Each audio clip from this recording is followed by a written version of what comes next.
Hi అండి, నమస్తే. Welcome back to అమ్మ చేతి రుచి. అమ్మ చేతి రుచిలో ఇవాళ జున్ను పాలు లేకుండా కోడిగుడ్లతో జున్ను ఏ విధంగా తయారు చేయాలో చూపించబోతున్నాను. ఇందుకు కావాల్సిన పదార్థాలు 6 కోడిగుడ్లు తీసుకోండి. అలాగే ఒక పావు కిలో కన్నా ఎక్కువే బెల్లం తీసుకొని అందులో మిరియాలు అలాగే యాలకులను వేసి మిక్సీ ఆడుకొని ఉంచుకోండి. తర్వాత ఒక హాఫ్ లీటర్ వరకు గేదె మిల్క్ని తీసుకోండి. ఇలా తీసుకున్న తర్వాత ఒక మిక్సీ జార్ తీసుకొని ముందుగా బెల్లాన్ని పౌడర్ చేసుకోవాలి. ముందుగా నేను పౌడర్ చేసిన వీడియో చూపించాను.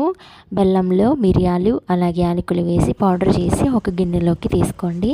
అదే మిక్సీ జార్లో ఒక 6 కోడిగుడ్ల దాకా పగలగొట్టుకుని వేసుకొని గుడ్డులోని శన ఇష్టం లేనివారు ఆ ఎల్లో కలర్ ఉన్న శనని స్పూన్ తోటి సెపరేట్ చేసేసుకొని వైట్ శనని మాత్రమే మిక్సీ ఆడుకోవచ్చు. ఇక్కడ నేను ఎల్లో శనని కూడా మిక్సీ ఆడేస్తున్నాను. ఈ విధంగా మూత పెట్టుకొని 5 మినిట్స్ పాటు స్పీడ్గా బ్లెండ్ చేసుకోవాలి.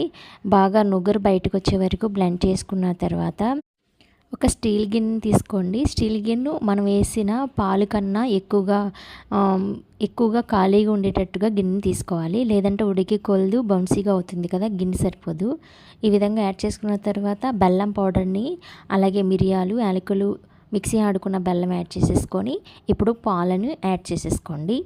ఈ జున్నులో చిక్కగా ఉన్న పాలైతే టేస్టీగా ఉంటుంది. ఈ విధంగా బెల్లం బాగా మెల్ట్ అయ్యేంత వరకు ఈ పాలను ఒక 5 నిమిషాల పాటు బాగా కలుపుకోవాలి.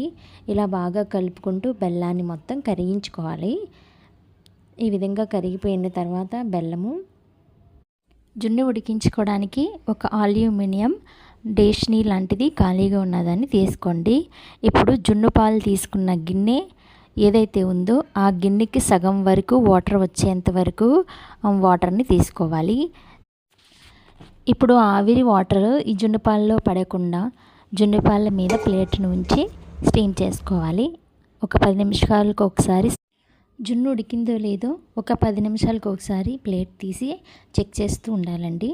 ఇది ఏ విధంగా అంటే స్పూను లోపలి వరకు వెళ్ళేంతగా మధ్య భాగంలో గుచ్చి తీసేయాలి.